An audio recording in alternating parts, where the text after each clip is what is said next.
ചുരുക്കമെങ്കിലും ആർജവത്വമുള്ള സഭയുടെ വിശ്വാസത്തിൻ്റെയും ചരിത്രത്തിൻ്റെയും ആരാധനാ കേന്ദ്രീകൃതവുമായ പരിശുദ്ധ സഭയുടെ അടിസ്ഥാന പ്രമാണങ്ങൾ വന്ദനായ വർഗീസ് അച്ഛൻ വളരെ ചുരുക്കമായ വാക്കുകൾ ആണെങ്കിൽ പോലും അത് ശ്രദ്ധിക്കുന്നവർക്കറിയാം അതിൻ്റെ ആഴവും അതിൻ്റെ പരപ്പും എത്രത്തോളം വലുതാണ് എന്ന്. അച്ഛൻ ആവർത്തിച്ചു പറഞ്ഞ ഒരു വാക്ക് സാക്ഷ്യം എന്ന വാക്ക്. ഇന്ന് സന്ധ്യയിൽ ആ വാക്കിൻ്റെ ചുവട് പിടിച്ച് ചില ചിന്തകൾ ഒരുമിച്ച് പങ്കുവെക്കാം എന്നാണ് ഞാൻ ആഗ്രഹിക്കുന്നത്. അടിസ്ഥാന വാക്യമായി സ്വീകരിച്ചിരിക്കുന്നത് അപ്പോസ്തലന്മാരുടെ പ്രവർത്തികൾ 1-ാം അധ്യായം അതിൻ്റെ 8-ാമത്തെ വചനം. അപ്പോസ്തലന്മാരുടെ പ്രവർത്തികൾ 1-ാം അധ്യായം 8-ാമത്തെ വാക്യം. എന്നാൽ പരിശുദ്ധാത്മാവ് വരുമ്പോൾ നിങ്ങൾ ശക്തി ലഭിച്ചിട്ട് യെരൂശലേമിലും യഹൂദ്യയിൽ എല്ലായിടത്തും ശമറിയയിലും ഭൂമിയുടെ അറ്റത്തോളവും എൻ്റെ സാക്ഷികൾ ആകും എന്ന് പറഞ്ഞു. ഉത്ഥിതനായ ക്രിസ്തു തൻ്റെ ശിഷ്യഗണത്തെയും അപ്പസ്തോലിക സംഘത്തെയും തൻ്റെ അനുയായികളെയും നിയോഗം നൽകി ക്രമപ്പെടുത്തുന്ന ഒരു വാചകമാണ് നാം ഇവിടെ വായിച്ചു കേൾക്കുന്നത്. നിങ്ങൾ എൻ്റെ സാക്ഷികൾ ആകും. ഗ്രീക്ക് ഭാഷയിൽ മാർട്ടൂറസ് എന്ന വാക്കാണ് അവിടെ ഉപയോഗിച്ചിരിക്കുന്നത്. സുറിയാനിയിൽ സഹദ അല്ലെങ്കിൽ സൊഹദോ എന്ന വാക്കാണ് സുറിയാനി ഭാഷയിൽ ഉപയോഗിച്ചിരിക്കുന്നത്. അങ്ങനെയാണെങ്കിൽ ആരാണ് ഒരു സാക്ഷി? പ്രിയപ്പെട്ടവരെ, ക്രൈസ്തവ സഭയുടെ ഏറ്റവും വലിയ സാക്ഷിയായി 4-ാം നൂറ്റാണ്ടിൽ ജീവിച്ചിരുന്ന് ഈ ലോകത്തിന് വേണ്ടി ക്രിസ്തുവിന് വേണ്ടി തന്നെ സമർപ്പിച്ച ഒരു വലിയ പിതാവിൻ്റെ ഓർമ്മയിലാണ് നാം ഇന്ന് ആയിരിക്കുന്നത്. ക്രിസ്തു നമ്മെ നിയോഗിച്ചിരിക്കുന്നത് നാം ക്രിസ്തുവിൻ്റെ സാക്ഷികളായി മാറുക എന്നതാണ്. മാർട്ടൂറസായി മാറുക. ആ വാക്കിൽ നിന്നുമാണ് നമുക്കറിയാവുന്നതുപോലെ മാർട്ടിയർ എന്ന വാക്കുണ്ടായത്. ആ വാക്കിന്റെ അർത്ഥം രക്തസാക്ഷി എന്ന് പറയാം. അങ്ങനെയാണെങ്കിൽ ഗീവർഗീസ് സഹദോ എന്ന വാക്കിന്റെ അർത്ഥം സാക്ഷിയായ ഗീവർഗീസ് എന്നാണ്. ഇന്ന് സന്ധ്യയിൽ സാക്ഷ്യത്വത്തിന്റെ 5 ലക്ഷണങ്ങൾ കമ്പിവാചകങ്ങളിൽ പറഞ്ഞ് ഈ വചനപ്രഘോഷണ ശുശ്രൂഷ തമ്പുരാന്റെ മുമ്പിൽ സമർപ്പിക്കാം എന്ന് കരുതുകയാണ്. 5 എന്ന അക്കം ഞാൻ പറഞ്ഞതുകൊണ്ട് വചനപ്രഘോഷണം നീണ്ടുപോകും എന്ന ചിന്ത ആദ്യമേ ഉണ്ടാകേണ്ട കാര്യമില്ല. ഞാൻ കമ്പിവാചകങ്ങളിൽ ഒരു സാക്ഷിയുടെ സാക്ഷ്യത്വത്തിന്റെ 5 ലക്ഷണങ്ങൾ പറഞ്ഞ് അവസാനിപ്പിക്കാം. പ്രിയപ്പെട്ടവരെ, ക്രിസ്തു തൻ്റെ ഉത്ഥാനത്തിന് ശേഷം തൻ്റെ അപ്പസ്തോലന്മാരെ, തൻ്റെ പരിശുദ്ധ സഭയെ നിയോഗിക്കുകയാണ്. നിങ്ങൾ എൻ്റെ സാക്ഷികൾ ആകും. നമ്മുടെ ഓരോ പെരുന്നാളും സാക്ഷ്യത്വത്തിലേക്കുള്ള വാതായനങ്ങളാണ്. നിർഭാഗ്യമെന്ന് പറയട്ടെ, ഇന്ന് കാണികളുടെ എണ്ണം കൂടുകയും സാക്ഷികളുടെ എണ്ണം കുറയുകയും ചെയ്യുന്ന ഒരു കാലഘട്ടമാണ്. നമ്മുടെ ആത്മീകതയുടെ ഒരു പാപ്പരത്വമാണ്. കാഴ്ചക്കാരുടെ എണ്ണം കൂടുന്നുണ്ട്, എന്നാൽ സാക്ഷികളുടെ എണ്ണം അതിന് അനുസൃതമായി വർദ്ധിക്കുന്നില്ല എന്നത് കാലഘട്ടത്തിന്റെ തന്നെ ഒരു വലിയ വിരോധാഭാസമാണ്. പ്രിയപ്പെട്ടവരെ, കാണികളിൽ നിന്ന് സാക്ഷിയായി തീരാനുള്ള വാതായനമാണ് ഒരു പരിശുദ്ധന്റെ പെരുന്നാൾ. പെരുന്നാളിലൂടെ നാം കാഴ്ചക്കാർ എന്ന നിലയിൽ നിന്ന് നാം സാക്ഷികളായി രൂപം പ്രാപിക്കുകയാണ്. എന്താണ് ഒരു സാക്ഷിയുടെ പ്രത്യേകത? ഒന്നാമതായി നമുക്കറിയാം, സാക്ഷി എന്ന വാക്ക് നമ്മൾ സാധാരണ അനുദിന ജീവിതത്തിലും ഉപയോഗിക്കുന്ന വാക്കാണ്. സാധാരണയായി കോടതിയുമായി ബന്ധപ്പെട്ടതാണല്ലോ സാക്ഷി പറയുക എന്ന വാക്ക്. അല്ലെങ്കിൽ ഒരു എഗ്രിമെന്റുമായി ബന്ധപ്പെട്ടതാണ് സാക്ഷി എന്ന വാക്ക്.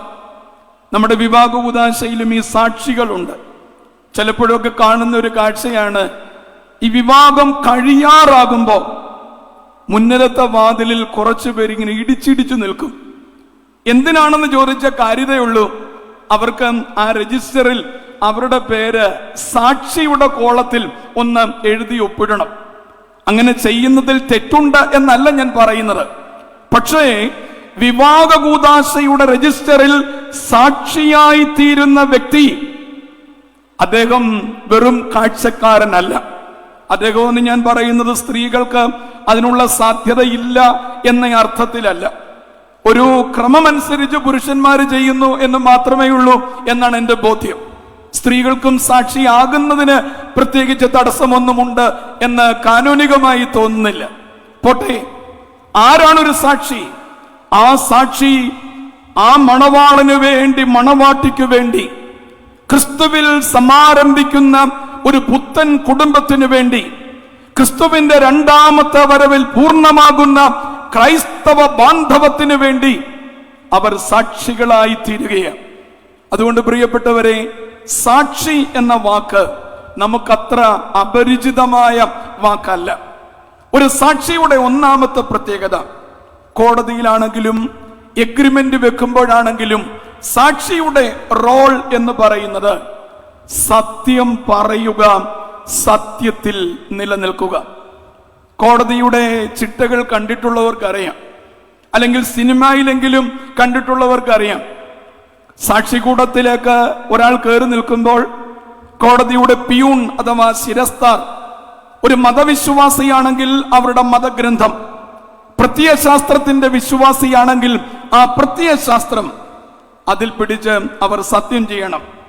എന്താണ് സത്യം ചെയ്യേണ്ടുന്നത്? സത്യം മാത്രമേ ഞാൻ പറയുള്ളൂ, സത്യമല്ലാത്തതൊന്നും ഞാൻ പറയില്ല. കേൾക്കുക പ്രിയപ്പെട്ടവരെ, ഒരു സാക്ഷിയുടെ ഒന്നാമത്തെ പ്രത്യേകത, അവൻ സത്യം പറയുന്നവനും സത്യത്തിൽ ജീവിക്കുന്നവനുമാണ്. ഇന്നത്തെ കാലം അസത്യവും അസത്തും വളരുന്ന ഒരു കാലമാണ്. അത് സാമൂഹ്യ ശാസ്ത്രപരമായി തന്നെ അസത്തും അസത്യവും വളരുന്ന ഒരു കാലം. ഈ കാലഘട്ടത്തെ കുറിച്ചുള്ള ഒരു വാക്ക് നിങ്ങൾക്കറിയാം, പോസ്റ്റ് ട്രൂത്ത് ഇറ എന്നാണ് ഈ കാലഘട്ടത്തെ വിശേഷിപ്പിക്കുന്നത്. 2016 രൂപപ്പെട്ട ഒരു വാക്കാണ് പോസ്റ്റ് ട്രൂത്ത്. അതിന്റെ മലയാളം സത്യാനന്തരം എന്ന് പറയും. എന്താണ് ഈ സത്യാനന്തരം എന്ന വാക്കിന്റെ അർത്ഥം? അതിന്റെ പൂർണ്ണമായ അർത്ഥം ഇതാണ്: relating to or denoting circumstances in which objective facts are less influential in shaping public opinion than appeals to emotion and personal belief. എന്താണ് അർത്ഥം? ഒരാശയ ഘടന രൂപീകരിക്കുന്നതിൽ ആശയത്തിനോ അതിന്റെ റീസണോ അതിന്റെ തെളിവുകൾക്കോ ഒരു സ്വാധീനവുമില്ലാതെ വൈകാരികമായ ചില കാര്യങ്ങൾ മാത്രം ഒരാശയത്തെ സ്വാധീനിക്കുന്നതിന്റെ പേരാണ് എന്താ? പോസ്റ്റ് ട്രൂത്ത് എന്ന് പറയുന്നത്. വൈകാരികവും അയഥാർത്ഥവും സ്വാർത്ഥ താല്പര്യങ്ങൾക്കനുസൃതമായും ഒന്നിനെ വ്യാഖ്യാനിക്കുകയും എന്നാൽ കൃത്യമായ വിവരങ്ങൾ തമസ്കരിക്കുകയും ചെയ്യുന്നത്, അതിന്റെ പേരാണ് പോസ്റ്റ് ട്രൂത്ത്, സത്യാനന്തരം. എല്ലാം നിങ്ങൾക്ക് മനസ്സിലായെന്ന് ഞാൻ കരുതുന്നില്ല. മനസ്സിലായിട്ടുള്ളവരുണ്ടാകാം. കുറെ കൂടെ ലളിതമായിട്ട് പറഞ്ഞാൽ, ഇന്ന് ഒരു സോഷ്യൽ മീഡിയയുടെ കാലഘട്ടമാണ്. ഈ കാലഘട്ടത്തിന്റെ പ്രത്യേകത എന്താണ്? പ്രിയപ്പെട്ടവരെ, പകയുള്ളവർ വാർത്തകൾ സൃഷ്ടിക്കും. മൂഢന്മാർ അത് വിശ്വസിക്കും, മണ്ടന്മാർ അത് പ്രചരിപ്പിക്കും. അതാണ് ഈ കാലത്തിന്റെ പ്രത്യേകത. നമ്മൾ ഇന്ന് എവിടെ നോക്കിക്കൊള്ളൂ, നമുക്കറിയാം, ഇന്ന് വാട്സപ്പിൽ, ട്വിറ്ററിൽ, എക്സിലൊക്കെ എത്രയോ വാർത്തകളാണ് ഉണ്ടാക്കുന്നത്. ഈ വാർത്തകൾ ഏതെങ്കിലും റീസണബിൾ ആണോ? ഈ വാർത്തകൾക്ക് എന്തെങ്കിലും അർത്ഥമുണ്ടോ? അയഥാർത്ഥമായ വൈകാരികമായ വാർത്തകൾ. അതുകൊണ്ടാണ് ഞാൻ പറഞ്ഞത്, പകയുള്ളവർ വാർത്തകൾ സൃഷ്ടിക്കും, മൂഢന്മാർ അത് വിശ്വസിക്കും. സത്യമാണോ എന്ന് അന്വേഷിക്കുക പോലുമില്ല. മണ്ടന്മാർ അത് പ്രചരിപ്പിക്കും. ഒന്ന് ഞെക്കിയാൽ മതി, എത്ര ഗ്രൂപ്പുകളിലേക്ക് അത് പോകുന്നത്. പ്രിയപ്പെട്ടവരെ, വന്യനായ വർഗീസ് അച്ഛൻ യാഥാർത്ഥ്യത്തെ, ചരിത്രത്തെ അതിന്റെ റീസൺ ഉപയോഗിച്ച് നമ്മുടെ മുമ്പിൽ വ്യാഖ്യാനിച്ചു. പക്ഷേ ഇന്നത്തെ ലോകം അംഗീകരിക്കുന്നത് ഇപ്രകാരമുള്ള സയുക്തികമായ ചിന്തകളല്ല, മറിച്ച് വികാര കേന്ദ്രീകൃതമായ ആൾക്കൂട്ടത്തിന്റെ ആശയങ്ങൾ. അതാണ് ഈ കാലഘട്ടത്തിന്റെ പ്രത്യേകത. പ്രിയപ്പെട്ടവരെ, അസത്യവും അസത്തും വളരുന്ന ലോകത്തിൽ നസ്രായൻ ചില സത്യങ്ങളെ തേടുന്നുണ്ട്. അതുകൊണ്ടാണ് അവിടുന്ന് തന്റെ അപ്പസ്തോലന്മാരെ നിയമിക്കുമ്പോൾ അവരോട് പറയുന്നത്, നിങ്ങൾ എന്റെ സാക്ഷികൾ ആകും. ഭാരതത്തിന്റെ അടിസ്ഥാന പ്രമാണം നമുക്കറിയാം. കോടതിയിൽ ചെന്നാൽ, വലിയ വലിയ ഓഫീസുകളിൽ ചെന്നാൽ അവിടെ എഴുതിയിട്ടുണ്ട്, സത്യമേവ ജയതേ, സത്യം വദ ധർമ്മം ചര. നമ്മുടെ രാഷ്ട്രപിതാവ് അദ്ദേഹത്തിന്റെ ബയോഗ്രഫിക്ക് കൊടുത്തിരിക്കുന്ന പേര് എന്റെ സത്യാന്വേഷണ പരീക്ഷണങ്ങൾ. അതേ പ്രിയപ്പെട്ടവരെ, സത്യമാണ് സാക്ഷ്യം. എവിടെയാണോ അസത്യമുള്ളത് അത് എതിർ സാക്ഷ്യമാണ്. അങ്ങനെയാണെങ്കിൽ ക്രിസ്തുവിന്റെ സാക്ഷിയായി മാറുമ്പോൾ നമ്മിൽ നിന്ന് യേശു തമ്പുരാൻ പ്രതീക്ഷിക്കുന്നത് നാം സത്യത്തിൽ ജീവിക്കണം എന്നതാണ്. നുണയുടെ തമ്പുരാനാണ് സാത്താൻ. അതുകൊണ്ടാണ് നിങ്ങൾക്കറിയാം, നോമ്പുകാലം ആരംഭിക്കുമ്പോൾ സാത്താന്റെ പേര് മാറും. പരിശുദ്ധമായ വലിയ നോമ്പിൽ സാത്താന് വേറെ ഒരു പേരാണ് നമ്മുടെ ആരാധനാ സാഹിത്യത്തിൽ, ആരാധനയിലുള്ളത്. എന്താ ആ പേരെന്ന് പറയാമോ? നിങ്ങളുടെ ചുണ്ടെങ്കിലും ചലിച്ചാൽ എനിക്കിത് മനസ്സിലാകും. എന്താണ്? Very good. ആഗൽ കറുസ. സുറിയാനിയിൽ അഗ്രഗണ്യനായ വ്യക്തി ഇവിടെ ഇരിക്കുമ്പോൾ അതിന്റെ വിശദാംശങ്ങളിലേക്ക് പോയാൽ ഞാൻ ചെയ്യുന്നത് പാതകമാണെന്നും തെറ്റാണെന്നും അറിയാം. എങ്കിലും ഓർക്കുക, ആഗൽ കറൂസ എന്ന വാക്ക് വന്നത് ഓക്കൽ കറുസോ എന്ന വാക്കിൽ നിന്നുമാണ്. ആ വാക്കിന്റെ അർത്ഥം കള്ളം പറയുന്നവൻ, നുണ പറയുന്നവൻ, മാലിന്യം ഭുജിക്കുന്നവൻ. പ്രിയപ്പെട്ടവരെ, സാത്താന്റെ ഏറ്റവും വലിയ തന്ത്രം വൈകാരികമായി മനുഷ്യനെ സമീപിച്ച് അസത്യം പറഞ്ഞ് ദൈവത്തിൽ നിന്ന് അവനെ മാറ്റുക. ഉൽപ്പത്തി പുസ്തകം 2-ാം അധ്യായം 17-ാം വാക്യത്തിൽ നമ്മൾ വായിക്കുന്നുണ്ട്, ആദമിനും ഹവ്വായ്ക്കും കൊടുത്ത കൽപ്പന, തോട്ടത്തിലെ നടുവിൽ നിൽക്കുന്ന വൃക്ഷത്തിന്റെ ഫലം നീ തിന്നരുത്, തിന്നുന്ന നാളിൽ നീ മരിക്കും. 3-ാം അധ്യായം 5-ാം വാക്യത്തിൽ സാത്താൻ വന്ന് ആദ്യ മാതാവായ ഹവ്വായോട് പറയുന്നത്, ഈ ഫലം കഴിച്ചാൽ നീ ആരെ പോലാകും? ദൈവത്തെ പോലാകും. പ്രിയപ്പെട്ടവരെ, ഇത് സാത്താന്റെ തന്ത്രമാണ്, ആഗൽ കറുസായുടെ തന്ത്രമാണ്. നമ്മുടെ കർത്താവിനെ പോലും ഈ വ്യാജത്തിന്റെ തന്ത്രത്തിൽ വീഴ്ത്തുവാൻ സാത്താൻ ശ്രമിക്കുന്നുണ്ട്. കർത്താവായതുകൊണ്ട് അദ്ദേഹം രക്ഷപ്പെട്ടു. നമ്മൾ അത്രയും വലിയ ആത്മീക വളർച്ചയില്ലാത്തത് കൊണ്ട് നമ്മൾ രക്ഷപ്പെടുന്നില്ല. പ്രിയപ്പെട്ടവരെ, 3 പരീക്ഷണങ്ങൾ നമുക്കറിയാം. അത് ഓരോന്നും എടുത്ത് വ്യാഖ്യാനിക്കുവാൻ ആവശ്യമാണെങ്കിലും ഒന്ന് മാത്രം ഞാൻ ഓർമ്മപ്പെടുത്തട്ടെ. കർത്താവിനെ ഉയർന്ന ഒരു സ്ഥലത്തേക്ക് കൊണ്ടു നിർത്തി. എന്നിട്ട് പറഞ്ഞു, നീ താഴോട്ട് ചാട്, ചാടിയാൽ നിന്നെ കാക്കുവാൻ ആരുണ്ട്? മാലാഖമാരുണ്ട് എന്ന് വചനത്തിൽ എഴുതിയിട്ടുണ്ടല്ലോ. കേട്ടാൽ വളരെ സൗകുമാരികമായ, വളരെ ലളിതമായ, ആകർഷണീയമായ വാക്കാണ്. ചാടുക, ചാടിയാൽ നിന്നെ കാക്കുവാൻ ആരുണ്ട്? മാലാഖമാരുണ്ട് എന്ന് വചനത്തിൽ എഴുതിയിട്ടുണ്ടല്ലോ. എവിടെയാണത് എഴുതിയിരിക്കുന്നത് എന്ന് നമുക്കറിയാം. 91-ാം സങ്കീർത്തനത്തിലാണ്. അതുകൊണ്ടാണ് ആ മസ്മൂറ നമ്മളെല്ലാം നമസ്കാരങ്ങൾക്കും വായിക്കുന്നത്. പ്രിയപ്പെട്ടവരെ, സമയത്തിന്റെ ചുരുക്കം മൂലം ഞാൻ ഏറെ വ്യാഖ്യാനിക്കുന്നില്ല. ഓർക്കുക, 91-ാം സങ്കീർത്തനത്തിൽ ചാടിയാൽ താങ്ങാം എന്നല്ല, വീണാൽ താങ്ങും എന്നാണ്. അത് തമ്മിൽ വ്യത്യാസമുണ്ട്. ചാടുന്നതും വീഴുന്നതും വ്യത്യാസമുണ്ട്. ചാടുന്നത് അത് തന്നിഷ്ടമാണ്, അവനവനിഷ്ടമാണ് ചാടുന്നത്. വീണാൽ ആര് താങ്ങും? ദൈവം താങ്ങും. നോക്കുക, ഒരു വാക്കിനെ ട്വിസ്റ്റ് ചെയ്ത് സാത്താൻ പ്രയോഗിക്കുന്ന തന്ത്രം ക്രിസ്തു അതുകൊണ്ടാണ് സാത്താനോട് പറയുന്നത്, നിന്റെ ദൈവത്തെ നീ പരീക്ഷിക്കരുത്. പ്രിയപ്പെട്ടവരെ, ഇന്ന് സന്ധിയിൽ സഹദായുടെ പെരുന്നാളിന്റെ വചനപ്രഘോഷണത്തിന്റെ കടശിയിൽ ക്രിസ്തു അന്വേഷിക്കുകയാണ് സത്യത്തിൽ ജീവിക്കുന്ന ചില ആളുകളെ.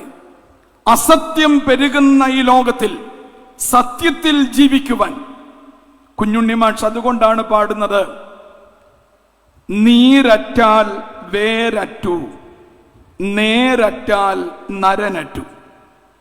നീരറ്റാൽ വേരറ്റു, നേരറ്റാൽ നരനറ്റു. നമ്മൾ നോക്കുക, എന്തോരം കള്ളപ്രചരണങ്ങൾ, യാഥാർത്ഥ്യത്തെ വളച്ചൊടിക്കുന്ന പ്രചരണങ്ങൾ. പ്രിയപ്പെട്ടവരെ, ഇത് പരിശുദ്ധാത്മാവിനെ ദുഃഖിപ്പിക്കുന്നതാണ്. ഈ വചനം ഓർമ്മപ്പെടുത്തുന്നു, അസത്യം പറയുന്നവരുടെ വായ അടയ്ക്കപ്പെടും. കാരണം അസത്യം പരിശുദ്ധാത്മാവിനെ ദുഃഖിപ്പിക്കുന്നതാണ്. അസത്യം പറയുന്നത് that is blasphemy against Holy Spirit. നമുക്കറിയാം, ക്രിസ്തു കരുണയുടെ നാഥനാണ്. കരുണയല്ലാതെ മറ്റൊന്നും അദ്ദേഹത്തിനില്ല. കുരിശിൽ കിടക്കുമ്പോഴും തന്നെ ഉപദ്രവിച്ചവർക്ക് വേണ്ടി പ്രാർത്ഥിക്കുകയാണ്.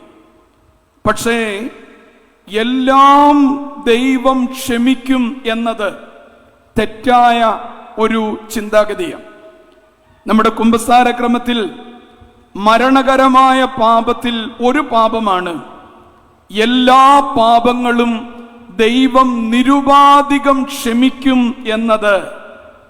ഇറ്റ്സ് എ ഡെഡ്ലി സിൻ, മരണകരമായ പാപമാണ്. പ്രിയപ്പെട്ടവരെ, കർത്താവ് എല്ലാം ക്ഷമിക്കുന്നവന്.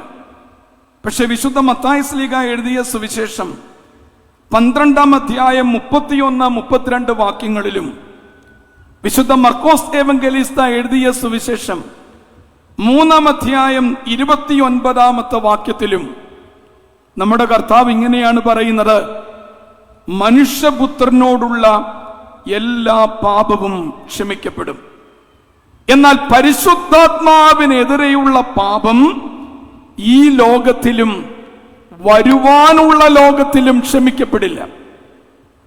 ഏതാണ് പ്രിയപ്പെട്ടവരെ ഈ അൺഫോർഗീവബിൾ സിൻ, ക്ഷമിക്കപ്പെടാത്ത പാപം? എന്താണ് ഈ പരിശുദ്ധാത്മാവിനെതിരെയുള്ള പാപം? ആ പശ്ചാത്തലം നമ്മൾ പഠിക്കുമ്പോൾ കർത്താവ് ഒരു രാജാവായി തീരുമെന്ന പ്രതീക്ഷ ഒന്ന് അദ്ദേഹത്തിന്റെ വീട്ടുകാർക്കുണ്ടായിരുന്നു.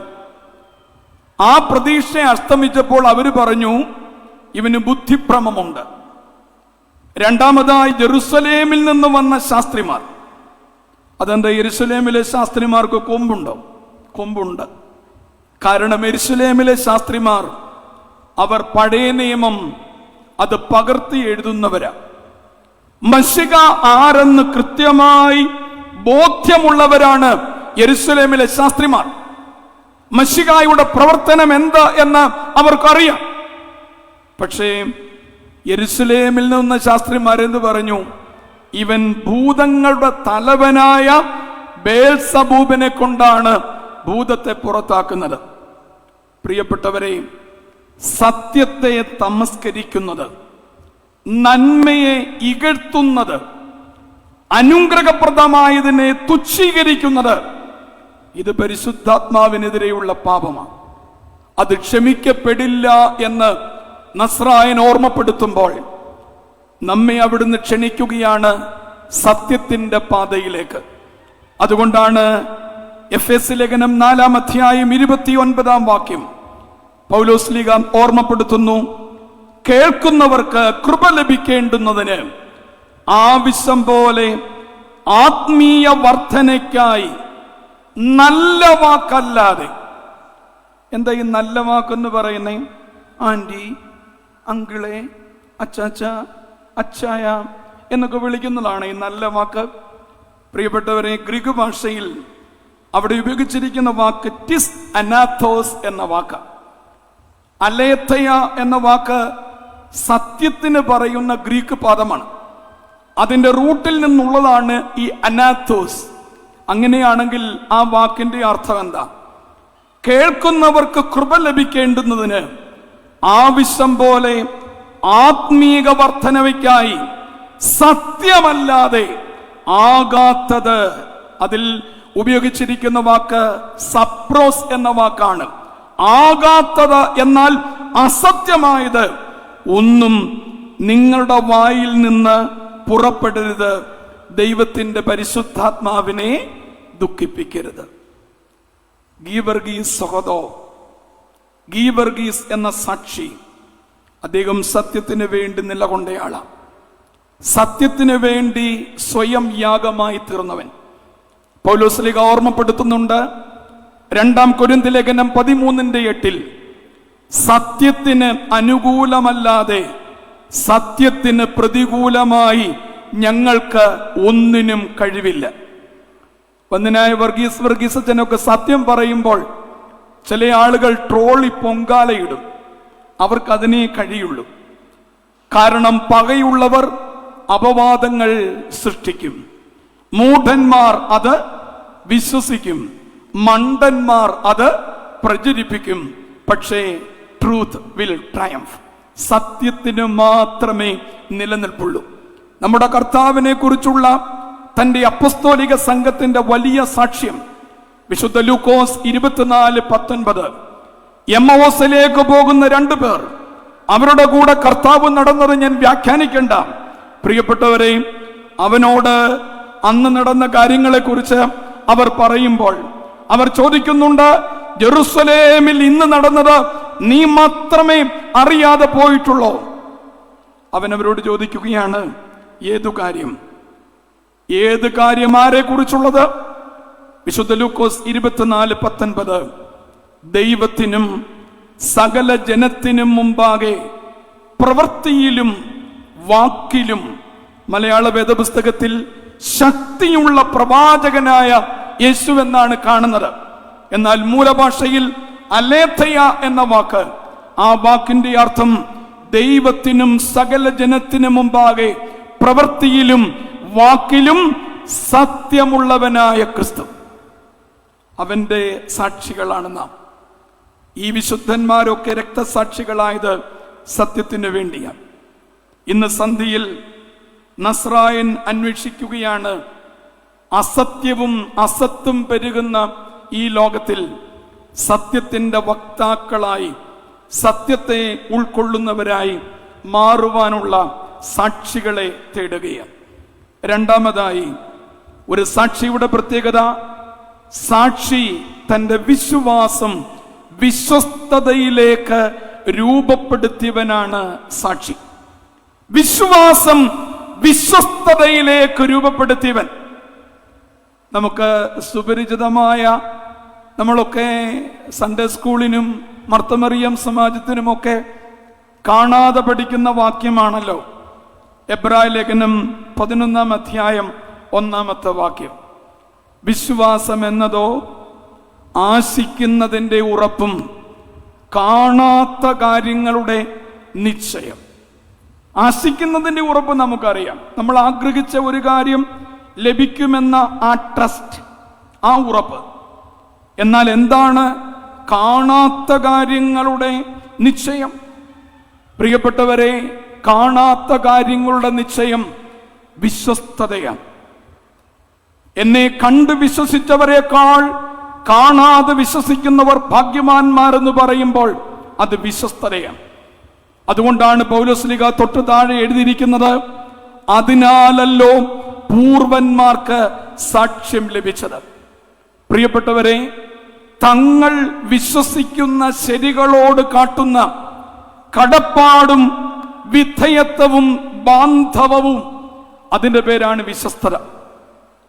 നമ്മുടെ കാലത്തിൽ വിശ്വാസികൾക്ക് പഞ്ഞമില്ല, അല്ലേ?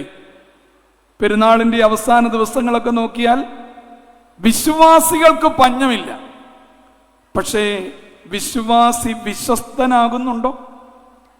നമ്മുടെ കാലഘട്ടത്തിന്റെ അപക്ഷത, കാലഘട്ടത്തിന്റെ ഒരു കുറവ്, വിശ്വാസികളുടെ എണ്ണമുണ്ട്, പക്ഷേ വിശ്വസ്തന്മാരില്ല.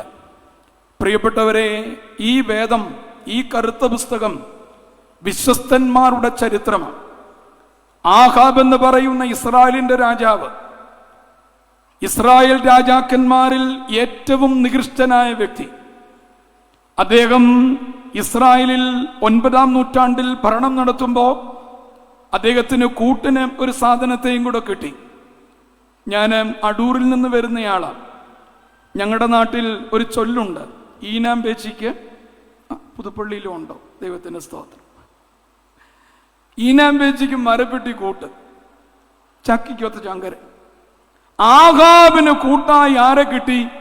ഇസബെലിനെ കിട്ടി. രാജാവിനെ തിരുത്താനുള്ള പ്രവാചക ഗണം, പ്രൊഫറ്റിക് ഗിൽഡ്. ഇത് പഴയ നിയമത്തിലെ ഒരു സംവിധാനമാണ്. രാജാവിനെ തിരുത്തുവാൻ പ്രവാചക ഗണം. പക്ഷേ ആഹാബിന്റെ കൊട്ടാരത്തിലെ മൃഷ്ടാന്ന ഭോജ്യം കഴിച്ച് രാജാവ് ചെയ്യുന്നതെല്ലാം ശരിയെന്ന് ഇന്നും ചില രാജാക്കന്മാർക്ക് ചിന്ത, സ്വയാവരോധിതമായ രാജാക്കന്മാരുടെ ചിന്ത, തങ്ങൾ ചെയ്യുന്നതെല്ലാം ശരിയെന്ന് പറയുന്നത് ശരിയാണെന്ന്. എല്ലാ ശരികളും ശരിയല്ല. അത് മനസ്സിലാക്കുന്നവനാണ് യഥാർത്ഥ ബോധ്യമുള്ളത്. പ്രിയപ്പെട്ടവരെ, ഈ പ്രവാചക ഗണം രാജാവ് ചെയ്യുന്നതെല്ലാം ശരിയെന്ന് പറഞ്ഞ് രാജാവിനോട് ഒട്ടുനിന്നപ്പോൾ 1 രാജാക്കന്മാർ 11-ാം അധ്യായം 1-ാമത്തെ വാക്യം, തിശ്ബിയിൽ നിന്നുള്ള തിശ്ബ്യനായ ഏലിയാവ്, കുടുംബ പാരമ്പര്യമില്ല, അപ്പന്റെ പേരില്ല, ഒരു സ്ഥലത്ത് നിന്ന് വന്ന ഒരു സാധാരണപ്പെട്ടവൻ. അദ്ദേഹം ആഹാബിന്റെ കൊട്ടാരത്തിലെത്തി പറയുകയാണ്, ആഹാബേ, ഇനി ഞാൻ പറഞ്ഞിട്ടല്ലാതെ ഇസ്രായേലിൽ മഴയും മഞ്ഞും ഉണ്ടാകില്ല. വിശ്വാസം വിശ്വസ്തതയായി രൂപപ്പെടുത്തി. നോക്കുക പ്രിയപ്പെട്ടവരെ, കൊട്ടാരത്തിന്റെ വെളിയിൽ യഹൂദന്മാർക്ക് വേണ്ടി, പ്രത്യേകിച്ച് അവരിൽ പ്രായാധിക്യമുള്ള നേതാവിന് വേണ്ടി ഹാമാൻ കഴുമരം തയ്യാറാക്കിയിരിക്കുകയാണ്. മൊർദെഖായി എസ്തേറിനോട് ചോദിക്കുന്നു, എസ്തേർ, നീ ഇപ്പോൾ മിണ്ടാതിരുന്നാൽ യഹൂദന്മാർക്ക് വേണ്ടി ആര് ശബ്ദിക്കും? പ്രിയപ്പെട്ടവരെ, മൊർദെഖായിക്ക് വേണ്ടി തയ്യാറാക്കിയ കഴുമരത്തിൽ ആരാണോ ഈ കഴുമരം തയ്യാറാക്കിയത്, അവൻ തൂങ്ങേണ്ട ഗതികേടാണ് ഈ ചരിത്രത്തിൽ കാണുന്നത്. നോക്കുക, ഹെറോദാവിന്റെ കൊട്ടാരത്തിലേക്ക് ഒരു മനുഷ്യൻ കടന്നു ചെല്ലുകയാണ്. കാട്ടത്തിപ്പഴം പറുക്കി കഴിക്കുന്ന ഒരു വലിയ ദൈവീകമായ മനുഷ്യൻ. അയാൾ ചെന്ന് രാജാവിനോട് പറയുക, രാജാവേ, താൻ ചെയ്യുന്നത് ശരിയല്ല, ഇറ്റ് ഈസ് അഡൾട്ടറി. തന്റെ സഹോദര ഭാര്യയെ വെപ്പാട്ടിയായി വെക്കുന്നത് ശരിയല്ല. സ്നാപകൻ അറിയാം, തല പോകും, പക്ഷേ തലയേക്കാൾ വലുതാണ് വിശ്വസ്തത. സഭയുടെ ചരിത്രത്തിൽ എത്രയോ പേർ, സ്മിർനായിലെ പോളികർപ്പോസ് 86-ാം വയസ്സിൽ രാജാവ് വാഗ്ദാനം ചെയ്യുക, പോളികാർപ്പ് താൻ കർത്താവിനെ, ക്രിസ്തുവിനെ തള്ളി പറഞ്ഞാൽ രാജ്യത്തിന്റെ ഒരു ഭാഗം ഞാൻ തരാം. പോളികാർപ്പ് മറുപടി പറയുക, last 86 years I was serving him. അവൻ എനിക്ക് ഒരു പ്രതിസന്ധിയും ഉണ്ടാക്കിയിട്ടില്ല. പ്രിയപ്പെട്ടവരെ, AD 275 ജനിച്ച് 303 മരിച്ച, അപ്പൊ എത്ര വയസ്സ്? ഇനിയും മൊബൈൽ വേണോ, തോണ്ടണോ? 275 ജനിച്ച് 303 മരിച്ച എത്ര വയസ്സ്? 28 വയസ്സ്. അതിനോടകം റോമൻ സാമ്രാജ്യാധിപന്റെ സൈന്യാധിപനായി രൂപം പ്രാപിച്ച ഗീവർഗീസ് രാജാവ് പറയുകയാണ്, ഡയോക്ലീഷ്യൻ ഗീവർഗീസ് ക്രിസ്ത്യാനികളെ ഉപദ്രവിക്കുവാൻ, ക്രിസ്ത്യാനികളെ കൊന്നൊടുക്കുവാൻ നീ വിളംബരം പുറപ്പെടുവിക്കണം. ഞാൻ ചിലപ്പോഴൊക്കെ ചിന്തിച്ചിട്ടുണ്ട്, ആ ഓപ്ഷനാണ് സ്വീകരിച്ചിരുന്നതെങ്കിൽ ഗീവർഗീസ് ഭൗതികമായി എവിടെ എത്തിയേനെ? പരിശുദ്ധനായ പൗലോസ്തീയൻ ബാബ തിരുമനസ്സുകൊണ്ട് ഒരിക്കൽ പറഞ്ഞതുപോലെ, ഇത്തിരി വിട്ടുവീഴ്ചകൾ ബലഹീനനായ ഞാൻ ചെയ്യുന്നു എങ്കിൽ ഞാൻ എവിടെ എത്തിയേനെ? പ്രിയപ്പെട്ടവരെ, വിട്ടുവീഴ്ചകൾ സത്യത്തിന് വേണ്ടി ചെയ്യുന്നവൻ വിശ്വസ്തനല്ല. സത്യത്തിന് വേണ്ടി ചെയ്യുന്നതല്ല വിട്ടുവീഴ്ച. ഗീവർഗീസ് ആ കൽപ്പന സ്വീകരിച്ചിരുന്നുവെങ്കിൽ ഡയോക്ലീഷ്യന്റെ വിളംബരം കൽപ്പന കീറിയെറിഞ്ഞു. 28-ാമത്തെ വയസ്സിൽ നമ്മൾ സാധാരണ, ഞാൻ കുറ്റപ്പെടുത്തുകയല്ല, വിമർശിക്കുകയല്ല, ഗീവർഗീസ് സഹദ എന്ന് കേട്ടാൽ നമുക്ക് ആദ്യം മനസ്സിൽ വരുന്നത് പാമ്പും കുതിരയുമാണ്. പാമ്പും കുതിരയും ഒക്കെ അദ്ദേഹത്തിന്റെ ജീവിതത്തിന്റെ ഭാഗമൊക്കെ തന്നെയാണ്. പക്ഷേ അദ്ദേഹത്തിന്റെ വിശ്വസ്തത, അത് നമ്മൾ മറന്നു പോകരുത്. രാജാവിന്റെ മുമ്പിൽ താൻ ഏറ്റെടുക്കുന്ന എല്ലാ കഷ്ടാനുഭവങ്ങളും ഏറ്റെടുക്കുമ്പോൾ തന്റെ വിശ്വാസം വിശ്വസ്തതയിലേക്ക് അവിടുന്ന് രൂപപ്പെടുത്തുകയാണ്. വെളിപ്പാട് പുസ്തകത്തിൽ വായിക്കുന്നുണ്ട്, 2-ാം അധ്യായം 10-ാമത്തെ വാക്യം, സ്മിർനയിലെ സഭയുടെ ദൂതനോട് പറയുന്നു, മരണപര്യന്തം വിശ്വസ്തനായിരിക്കുക, എന്നാൽ ജീവകിരീടം ഞാൻ നിനക്ക് തരും. പ്രിയപ്പെട്ടവരെയും, നമുക്കറിയാം, ഗീവർഗീസ് സഹദായുടെ തലയിൽ ഒരു കിരീടമുണ്ട്. ആ കിരീടത്തിൽ എത്ര നിറമുള്ള തൂവലാ ഉള്ളത്? അയ്യോ, അത് ചോദിക്കരുത് അച്ഛാ. ഞങ്ങൾക്ക് സഹദായെ ഇഷ്ടമാണ്, സഹദായുടെ വേഷവും ഇഷ്ടമാണ്, പക്ഷെ തൂവലിന്റെ കാര്യം ചോദിക്കരുത്. എത്ര നിറത്തിലുള്ള തൂവലുണ്ട്? 3 നിറം. ഒന്നാമത്തത് പച്ച, രണ്ടാമത്തത് ചുവപ്പ്, മൂന്നാമത്തത് മഞ്ഞ. എന്താണ് ഈ 3 തൂവലുകളുടെ അർത്ഥം? പച്ച പേട്രിയോട്ടിക്കായിട്ടുള്ള ആളുകൾക്ക്, രാജ്യസ്നേഹമുള്ള ആളുകൾക്ക് കൽപ്പിച്ചു കൊടുക്കുന്ന പ്രിവിലേജാണ് അവരുടെ കിരീടത്തിൽ ഈ പച്ച തൂവൽ. ആദിമശാസ്ത്രം അല്ലെങ്കിൽ ചരിത്രം പറയുന്നത്, രാജ്യത്തിനു വേണ്ടി തൻ്റെ വസ്തുവകകൾ കൊടുത്തവർ, പേട്രിയോട്ടിക് രാജ്യസ്നേഹികൾ, അവർക്ക് കൊടുക്കുന്ന പ്രിവിലേജാണ് ഈ പച്ചത്തൂവൽ. രണ്ടാമത്തത് ചുവന്ന തൂവൽ, അത് ബ്രേവിറ്റി, ധൈര്യശാലികൾക്ക് കൊടുക്കുന്ന തൂവലാണ്. 6 യുദ്ധങ്ങളിലെങ്കിലും ഗീവർഗീസ് റോമൻ സാമ്രാജ്യത്തെ രക്ഷപ്പെടുത്തിയിട്ടുണ്ട്. റോമൻ സാമ്രാജ്യത്തിന്റെ ജയത്തിന് വേണ്ടി പ്രവർത്തിച്ചിട്ടുണ്ട്. അതിൽ രാജ്യം കൊടുത്ത തൂവലാണ് ചുവപ്പ്. മൂന്നാമത്തത് മഞ്ഞ. മഞ്ഞ തൂവൽ ലഭിക്കുന്നത് രാജാവിന്റെ രഹസ്യ ക്യാബിനറ്റിൽ അംഗമായിട്ടുള്ളവർക്ക്. Inner cabinet. ദാനിയേൽ പ്രവാചകന്റെ പുസ്തകം വ്യാഖ്യാനിച്ച് അത് കുറെ കൂടെ വ്യാഖ്യാനിക്കേണ്ടുന്നതാണെങ്കിലും ഞാൻ അതിലേക്ക് പോകുന്നില്ല. രഹസ്യങ്ങൾ സൂക്ഷിക്കുന്നവർക്ക് കൊടുക്കുന്നതാണ് ഈ മഞ്ഞത്തൂവൽ. പ്രിയപ്പെട്ടവരെ, രാജ്യസ്നേഹത്തിന്റെ പച്ചത്തൂവൽ, ധൈര്യത്തിന്റെ ചുവന്ന തൂവൽ, രാജാവിന്റെ ഇന്നർ സർക്കിളിൽ പ്രവർത്തിക്കുന്നവന്റെ മഞ്ഞത്തൂവൽ. പക്ഷേ ഇതെല്ലാം ഗീവർഗീസ് അത് ഈ ലോകത്തിന്റെ മുമ്പിൽ ചേറായി എണ്ണി. അതിനേക്കാൾ വലുതാണ് ക്രിസ്തു കൊടുത്ത ജീവന്റെ കിരീടം. പൗലോസ്ലീഹ ഓർമ്മപ്പെടുത്തുന്നത് പോലെ, ഞാൻ നല്ല പോർ പൊരുതി, ഓട്ടം തികച്ചു, വിശ്വാസം കാത്തു, അതിനാൽ നീതിയുടെ കിരീടം. നിങ്ങൾ ഒന്നോർക്കണം പ്രിയപ്പെട്ടവരെ, എവിടെ ജീവിച്ചിരുന്നയാളാണ് ഈ ഗീവർഗീസ്? എത്രത്തോളം ദൂരത്ത് ജീവിച്ചിരുന്നയാളാണ് അദ്ദേഹം. ഈ പുതുപ്പള്ളിയിലും ചന്ദനപ്പള്ളിയിലും മലങ്കരയിൽ ആ മനുഷ്യന്റെ പേര് അറിയപ്പെട്ടുവെങ്കിൽ അതിൻ്റെ കാരണം അദ്ദേഹത്തിന്റെ കുടുംബക്കാരൊന്നും ഇവിടെ ഉണ്ടായതുകൊണ്ടല്ല. പകലമറ്റം ശങ്കരപുരി കള്ളികാളിയാങ്കൽ കുടുംബക്കാരൊന്നും ഇവിടെ ഉണ്ടായതുകൊണ്ടല്ല. അതിൻ്റെ കാരണം അദ്ദേഹത്തിന്റെ വിശ്വസ്തതയെ ദൈവം മാനിച്ചു എന്നതാണ്. അതുകൊണ്ട് വിശ്വസ്തരെയാണ് നസ്രായൻ തേടുന്നത്. പ്രിയപ്പെട്ടവരെ, താലന്തിന്റെ ഉപമയിൽ 5 2:1 ഞാൻ വ്യാഖ്യാനിക്കേണ്ട. 5 കിട്ടിയവൻ 5 കൂടെ സമ്പാദിച്ചു, 2 കിട്ടിയവൻ 2 കൂടെ, 1 കിട്ടിയവൻ കുഴിച്ചിട്ടു. 5 കിട്ടിയവൻ ആ താലന്തുമായി യജമാനന്റെ അടുക്കൽ ചെല്ലുമ്പോൾ യജമാനൻ എന്താ പറയുന്നത്? ഉത്തമനും വിശ്വസ്തനുമായ ദാസ. ഉത്തമൻ എന്ന് വെച്ചാൽ ഗുഡ്. ആ വാക്കിന്റെ അർത്ഥം എന്താ? കഠിനാധ്വാനി, കഷ്ടപ്പെട്ട് ഈ 5 10 മാറ്റവൻ. പക്ഷേ അതുമാത്രമല്ല, ആ പ്രോസസ്സിൽ പാലിക്കേണ്ടുന്നതായ വിശ്വസ്തത പാലിച്ചവൻ. അതുകൊണ്ടാണ് ഉത്തമോന്ന് വിളിച്ച മതി. പക്ഷേ ഉത്തമൻ മാത്രമല്ല, ആരുമാകണം?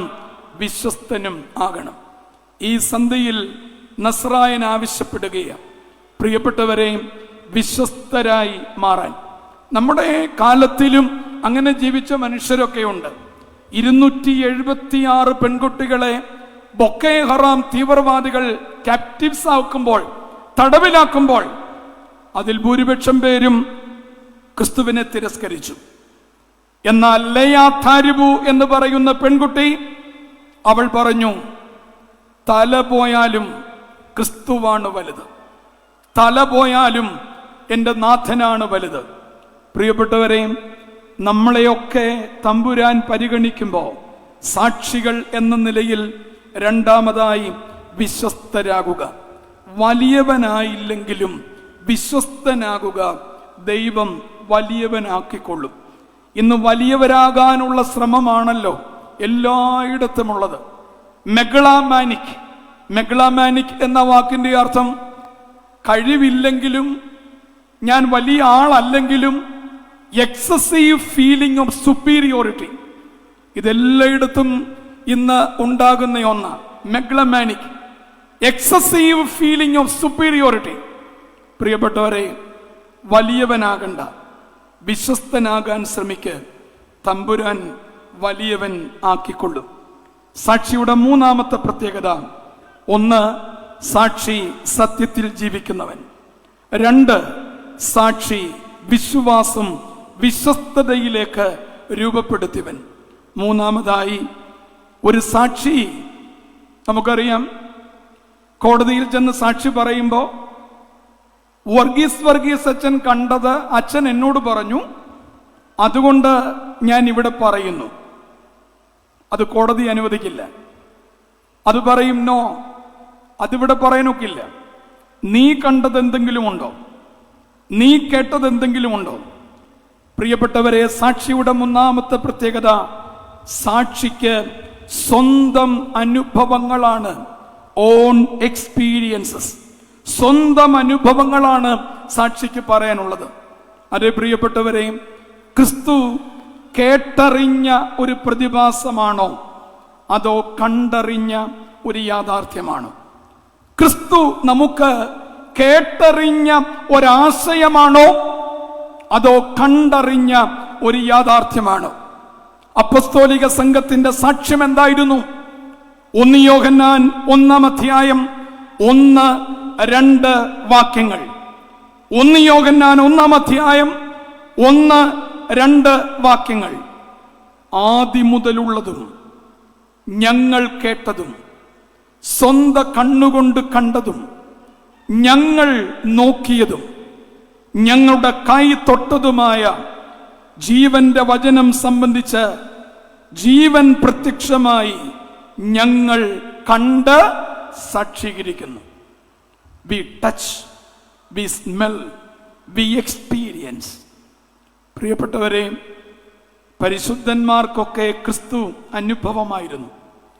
അവർക്കൊക്കെ ക്രിസ്തു അവരുടെ ജീവിതത്തിന്റെ ഭാഗമായിരുന്നു. പുറപ്പാട് പുസ്തകം 20-ാം അധ്യായം 16-ാം വാക്യത്തിൽ പറയുന്നുണ്ട്, കള്ളസാക്ഷി പറയരുത്. കള്ളസാക്ഷി എന്ന് വെച്ചാൽ എന്താ?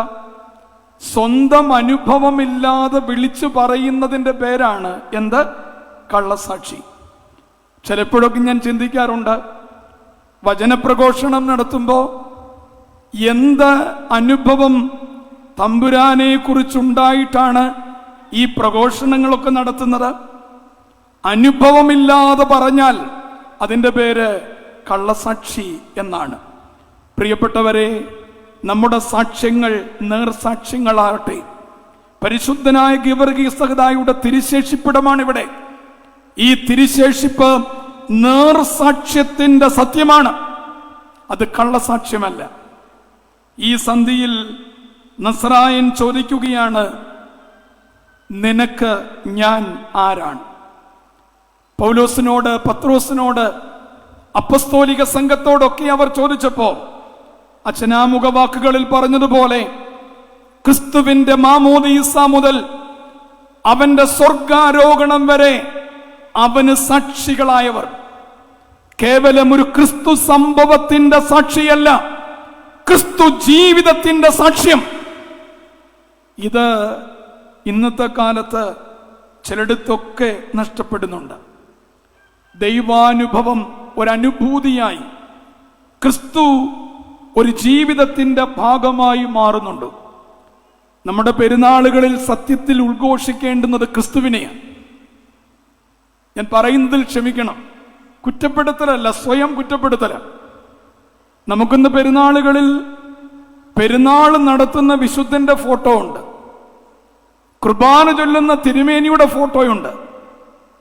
പക്ഷെ ക്രിസ്തു ഉണ്ടോ? ക്രിസ്തു ഇന്ന് തമസ്കരിക്കപ്പെടുന്നുണ്ടോ? ക്രിസ്തു ഇന്ന് ഇകഴ്ത്തപ്പെടുന്നുണ്ടോ? ക്രിസ്തു ഇന്ന് തുച്ഛീകരിക്കപ്പെടുന്നുണ്ടോ? ഇത് സഭ ഏറെ ഗൗരവത്തോടെ ചിന്തിക്കേണ്ടിയിരിക്കുന്നു. പത്രോസിനോട് പറയുകയാണ്, Simon, do you love me more than these? നിനക്കെന്നോട് സ്നേഹമുണ്ടോ? ഈ പരിശുദ്ധന്റെ പെരുന്നാളിൽ പരിശുദ്ധനെ മുമ്പിൽ നിർത്തിയിട്ട് ക്രിസ്തു ചോദിക്കുന്നുണ്ട്, ഈ സഹദായിക്ക് ഗീവർഗീസിന് എന്നോട് സ്നേഹം ഉണ്ടായിരുന്നു, എന്നോട് താല്പര്യമുണ്ടായിരുന്നു. അതുകൊണ്ടാണ് ഫിലിപ്പിന്റെ കൈസറിയിൽ ചോദിക്കുന്നത്, ജനങ്ങൾ എന്നെ ആരെന്ന് പറയുന്നു? പ്രിയപ്പെട്ടവരെയും, ഈ സന്ധ്യ അനുഭവത്തിന്റെ സന്ധ്യയായി മാറട്ടെ. നമുക്ക് കേട്ടുകേൾവികൾ വേണ്ട, നമുക്ക് പറഞ്ഞുള്ള അറിവുകൾ വേണ്ട. കണ്ടറിയുന്ന, അനുഭവിച്ചറിയുന്ന, തൊട്ടറിയുന്ന ഒരു ക്രിസ്താനുഭൂതി നമ്മുടെ ജീവിതത്തിന്റെ ഭാഗമാകട്ടെ. നാലാമതായി, സാക്ഷിയുടെ നാലാമത്തെ പ്രത്യേകത, ഇന്നത്തെ കാലം നമുക്കറിയാം, മൊഴിമാറ്റത്തിന്റെയും കൂറുമാറ്റത്തിന്റെയും കാലുമാറ്റത്തിന്റെയും കാലമാണ്. ഞാൻ പേര് പറയാതെ പറയുന്നതിൽ ക്ഷമിക്കണം. കഴിഞ്ഞൊരു ദിവസം ഒരു മനുഷ്യൻ കേരളത്തിൽ മരിച്ചപ്പോ, ഒരു അഡ്വക്കേറ്റ്, കേരളത്തിലെ മനസ്സാക്ഷിയുള്ളവർ അങ്ങനെ അങ്ങ് സന്തോഷിച്ചു എന്നൊന്നും ഞാൻ പറഞ്ഞ തെറ്റാണെന്ന് അറിയാം, പക്ഷേ സങ്കടപ്പെട്ടില്ല. കാരണം എന്താ? കള്ളസാക്ഷ്യത്വത്തിന്റെ, മൊഴിമാറ്റത്തിന്റെ, കൂറുമാറ്റത്തിന്റെ വക്താക്കൾ ഇതെല്ലാ തലത്തിലും ഉണ്ട് കേട്ടോ. എല്ലാ തലത്തിലും ഇത് വളർന്നു വരുന്നുണ്ട്. അതുകൊണ്ട് ഈ കൊച്ചു കേരളത്തിൽ അനേകം കുട്ടികളുടെ, അനേകം പെൺകുട്ടികളുടെ രക്തം ഈ കേരളത്തോട് കണ്ണുനീരോടെ യാചിക്കുന്നുണ്ട്. ഇടുക്കിയിൽ, നെടുങ്കണ്ടത്ത്, ഈ കൊച്ചു കേരളത്തിന്റെ വിവിധ സ്ഥലങ്ങളിൽ പ്രിയപ്പെട്ടവരെയും കൂറുമാറ്റവും കാലുമാറ്റവും മൊഴിമാറ്റവും അല്ലേ? ചിലപ്പോഴൊക്കെ ചില പോക്സോ കേസുകളിൽ ഇങ്ങനെയാണ് വിധി വരുന്നത്. വാദിഭാഗം സാക്ഷി എന്ത് ചെയ്തു? കൂറുമാറി. പ്രിയപ്പെട്ടവരെ, അത് സാക്ഷിയല്ല. സാക്ഷിയുടെ പ്രത്യേകത കൺസിസ്റ്റൻസി ആൻഡ് ക്രെഡിബിലിറ്റി. അതാണ് സാക്ഷിയുടെ പ്രത്യേകത. അതുകൊണ്ടാണ് തന്റെ ഗിരിപ്രഭാഷണത്തിൽ കർത്താവ് ഇങ്ങനെ പറഞ്ഞത്, നീതിക്കു വേണ്ടി പീഡിപ്പിക്കപ്പെടുന്നവർ ഭാഗ്യവാന്മാർ. എല്ലാവർക്കും വരുന്ന കാറ്റിനൊൽപ്പിച്ച് തന്റെ ശരീരത്തെ ആട്ടുവാനും വരുന്ന മഴവെള്ളപ്പാച്ചിലിനൊരുമിച്ച് തന്റെ ശരീരത്തെ വിട്ടുകൊടുക്കുവാനും എല്ലാവർക്കും സാധിച്ചു എന്ന് വരില്ല. ചിലരൊക്കെ നിലപാടുകൾ ഉള്ളവരാണ്, ക്രെഡിബിലിറ്റി ഉള്ളവരാണ്, കൺസിസ്റ്റൻസി ഉള്ളവരാണ്. അതേ പ്രിയപ്പെട്ടവരെ, സാക്ഷിയുടെ നാലാമത്തെ അടിസ്ഥാന പ്രമാണം, സാക്ഷിക്ക് സ്ഥിരതയുണ്ട്. സ്ഥിരതയുള്ളവനെയാണ് ദൈവം മാനിക്കുന്നത്. മഹത്വമുള്ളവനെ യെശയ്യാ പ്രവാചകന്റെ പുസ്തകം 26-ാം അധ്യായം 3-ാം വാക്യം, സ്ഥിരമാനസൻ നിന്നിൽ ആശ്രയം വെച്ചിരിക്ക കൊണ്ട് നീ അവനെ പൂർണ്ണ സമാധാനത്തിൽ കാക്കുന്നു. യഹോവയാം യാഹിൽ ശാശ്വതമായൊരു പാറയുള്ളതിനാൽ യഹോവയിൽ എന്നേക്കും ആശ്രയിപ്പീൻ. സ്ഥിരമാനസൻ. നിലപാടുകൾ ആവശ്യമാകട്ടോ. നിലവാരമുള്ളവർക്ക് മാത്രമേ നിലപാടുകൾ എടുക്കുവാൻ കഴിയുള്ളൂ. നിലപാടുകൾ എടുക്കുന്നവരെയാണ് നസ്രായൻ തേടുന്നത്. അതുകൊണ്ടാണ് യേശുമിശിഹാ തമ്പുരാൻ തന്നെ പറഞ്ഞത്, ഒന്നുകിൽ ഉവ്വ് അല്ലെങ്കിൽ ഇല്ല, അല്ലാത്തതെല്ലാം ദുഷ്ടനിൽ നിന്ന് വരുന്നു. ലവദുക്കിയ സഭയോട് യോഹന്നാൻ ദൈവദൂതനിൽ നിന്ന് കൽപ്പന വാങ്ങിച്ച് ഇങ്ങനെയാണ് എഴുതുന്നത്: സഭാ ലവദുക്കിയ, ഞാൻ നിന്റെ പ്രവൃത്തി അറിയുന്നു. നീ ഉഷ്ണവാനുമല്ല ശീതവാനുമല്ല, ശീതോഷ്ണവാനാകിയാൽ നിന്നെ എൻ്റെ വായിൽ നിന്ന് ഉമിണ്ണു കളയും. പ്രിയപ്പെട്ടവരെ, ചില നിലപാടുകൾ ഉണ്ടാകട്ടെ. അങ്ങും ഇങ്ങും ശരിയെന്ന് പറയുന്നതല്ല, സത്യമുള്ളതും വിശ്വസ്തമായതും അനുഭവാടിസ്ഥാനവുമുള്ളതെല്ലാം അത് നിലനിൽക്കുന്നതാണ്. അതുകൊണ്ടാണ് ഡോക്ടർ APJ അബ്ദുൽ കലാം ഒരിക്കൽ ഇങ്ങനെ പറഞ്ഞത്: if you salute your position, you need not salute anybody. But if you pollute your position, you have to salute everybody. If you salute your position, you need not salute anybody. But if you pollute your position, you have to salute everybody. പ്രിയപ്പെട്ടവരെ, സ്ഥിരചിത്തരായി മാറുക. വരുന്ന കാറ്റിൽ, വരുന്ന മലവെള്ളപ്പാച്ചിലിൽ ആശയഘടനകൾ മാറാനല്ല, സ്ഥിരതയോടെ കൺസിസ്റ്റന്റായി ക്രെഡിബിളായി തീരുന്നവനാണ് യഥാർത്ഥ സാക്ഷി. അഞ്ചാമതൊരു ചിന്ത കൂടെ പറഞ്ഞ് എൻ്റെ വാക്കുകൾ ഉപസംഹരിക്കട്ടെ. ഞാൻ നിങ്ങളെ എൻ്റെ സാക്ഷികൾ ആക്കും. പരിശുദ്ധാത്മാവ് വരുമ്പോൾ നിങ്ങൾ യെരുശലേമിലും യഹൂദയിലും ഇസ്രായേലിൽ എല്ലായിടത്തും ലോകമുള്ളിടത്തോളം എൻ്റെ സാക്ഷികൾ ആകും. കാണികളിൽ നിന്ന് സാക്ഷ്യത്വത്തിലേക്കുള്ള വിളിയാണ് നസ്രായന്റെ വിളി. ആ സാക്ഷിയുടെ 4 പ്രത്യേകതകൾ നാം കണ്ടു. 1, സത്യത്തിൽ ജീവിക്കുന്നവൻ. 2, വിശ്വാസം വിശ്വസ്തതയായി രൂപപ്പെടുത്തുന്നവൻ. 3, ഓൺ എക്സ്പീരിയൻസ്, കേട്ടുകേൾവികളല്ല, കിംവദന്തികളല്ല, അവനവന്റെ അനുഭവങ്ങൾ. അതാണ് സാക്ഷിയുടെ 3ാമത്തെ അനുഭവം, 3ാമത്തെ പ്രത്യേകത. 4, സാക്ഷി കാലുമാറുന്നവനല്ല. അവന്റെ പ്രത്യേകത, അവൻ സ്ഥിരചിത്തനാണ്, സ്ഥിരമാനസനാണ്. സാക്ഷിയുടെ 4ാമത്തെ പ്രത്യേകത, മശിഹായെ കാൺമാൻ കാംക്ഷിച്ചൊരു സഗതേർ വാളാൽ ചിറകുകൾ പൂം ഉന്നത പദമേറി. മശിഹായെ കാണാൻ കാംക്ഷിച്ച സഗതേർ വാളാൽ ചിറകുകൾ പൂണ്ട് ഉന്നത പദമേറി. സാക്ഷിയുടെ 5ാമത്തെ പ്രത്യേകത, വെളിപ്പാട് പുസ്തകം 6-ാം അധ്യായം 9 മുതലുള്ള വാക്യങ്ങൾ. വെളിപ്പാട് പുസ്തകം 6-ാം അധ്യായം 9 മുതലുള്ള വാക്യങ്ങൾ. 5ാം മുദ്ര പൊട്ടിച്ചപ്പോൾ ദൈവവചനം നിമിത്തവും തങ്ങൾ പറഞ്ഞ സാക്ഷ്യം നിമിത്തവും അറുക്കപ്പെട്ടവരുടെ ആത്മാക്കളെ ഞാൻ യാഗപീഠത്തിൽ കണ്ടു, യാഗപീഠത്തിൻ കീഴിൽ കണ്ടു. 5ാം മുദ്ര പൊട്ടിച്ചപ്പോൾ ദൈവവചനം നിമിത്തവും തങ്ങൾ പറഞ്ഞ സാക്ഷ്യം നിമിത്തവും. പ്രിയപ്പെട്ടവരെ, മശിഹായെ കാണുവാൻ തങ്ങളുടെ സത്യത്തിന്റെ സാക്ഷിയായി നിലകൊണ്ടപ്പോൾ അവർ മരണം ക്ഷണിച്ചു വരുത്തി. നമുക്കറിയാം, ക്രിസ്തുവിന്റെ മരണം പോലും വേഗത്തിലായതിൻ്റെ രണ്ടു കാരണങ്ങൾ.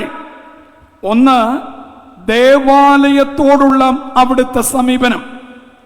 രണ്ട്, അവിടുത്തെ വചന വ്യാഖ്യാനം, ഹെർമനോട്ടിക്സ്.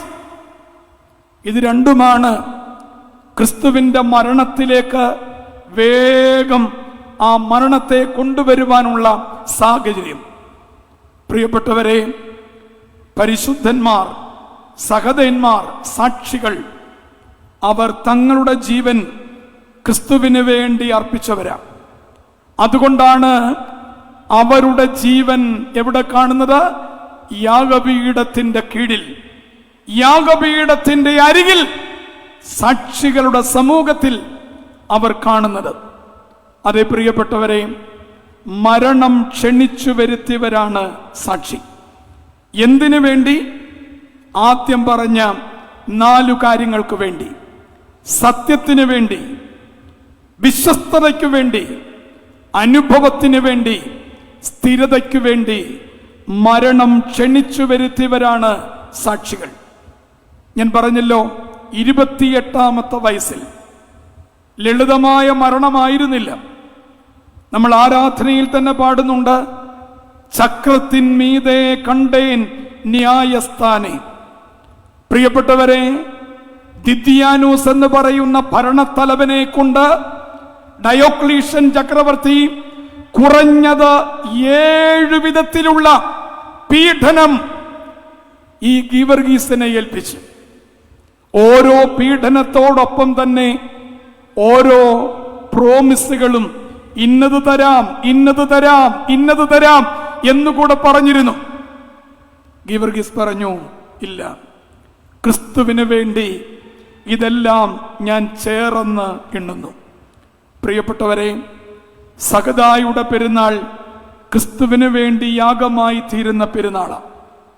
പൂവൻ കോഴിയോട് ഒരാൾ ചോദിച്ചു, പൂവൻ കോഴി, നിന്നെ മാത്രം ഇങ്ങനെ തച്ചു കൊല്ലുന്നത് എന്തിനാ? നമ്മുടെ വീട്ടിൽ നമുക്കറിയാമല്ലോ, പണ്ട് കാലത്ത് വിരുന്നുകാർ വന്ന കിടക്കപ്പുറത്ത് ഇല്ലാത്തത് ആർക്കാണ്? പൂവൻ കോഴിക്കാണ്. ഉടനെ പൂവൻ കോഴി തിരിച്ചു ചോദിച്ചു, ലോകത്തെ കൂകി ഉണർത്തിയവരിൽ ആരെയാണ് ഇന്നുവരെയും കൊല്ലാതിരുന്നിട്ടുള്ളത്? ലോകത്തെ കൂകി ഉണർത്തിയവരിൽ ആരെയാണ് ഇന്നുവരെയും കൊല്ലാതിരുന്നിട്ടുള്ളത്?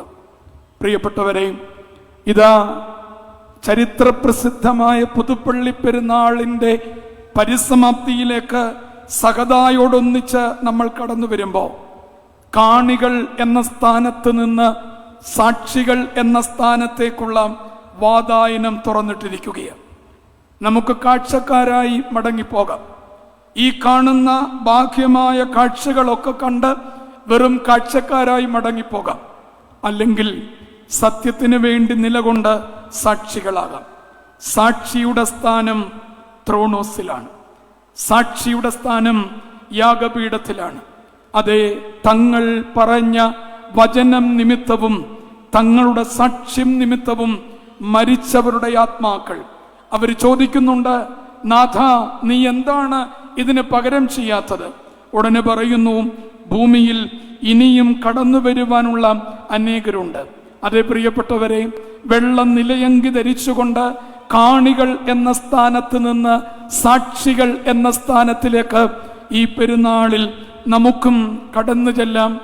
ദൈവത്തിൻ്റെ പരിശുദ്ധാത്മാവ് അതിന് നമ്മെ ഓരോരുത്തരെയും സഹായിക്കട്ടെ എന്ന പ്രാർത്ഥനയോടെ ഇപ്രകാരം ഒരവസരം ബലഹീനനായ എനിക്ക് നൽകിയ എൻ്റെ ജ്യേഷ്ഠ സഹോദരനും ഒരു തരത്തിൽ എൻ്റെ മെൻറ്ററുമായ വന്ദനായ വർഗീസ് അച്ഛനോട്, എൻ്റെ പ്രിയ സുഹൃത്ത്, സഹപാഠി, സഹോദരൻ, പ്രിയപ്പെട്ട കുറിയാക്കോസ് ഈപ്പനച്ഛനോട്, ഏറെ തിരക്കുകളൊക്കെ ചുറ്റുപാടുമുണ്ടെങ്കിലും ഈ വചനം കേൾക്കുന്നവർക്കൊരു തിരക്കും കാണുവാനിടയായില്ല. ഞാൻ വ്യത്യസ്തമായ ഒന്നാണ് പ്രതീക്ഷിച്ചിരുന്നത്. കുറച്ചു പേര് ഇറങ്ങിപ്പോകും, കുറച്ചു പേര് വരും എന്നൊക്കെയായിരുന്നു.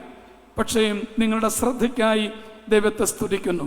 അതെ, സാക്ഷികളായി കാണികളിൽ നിന്ന് നമുക്കൊരു മാറ്റമുണ്ടാകാം. ദൈവം അനുഗ്രഹിക്കും.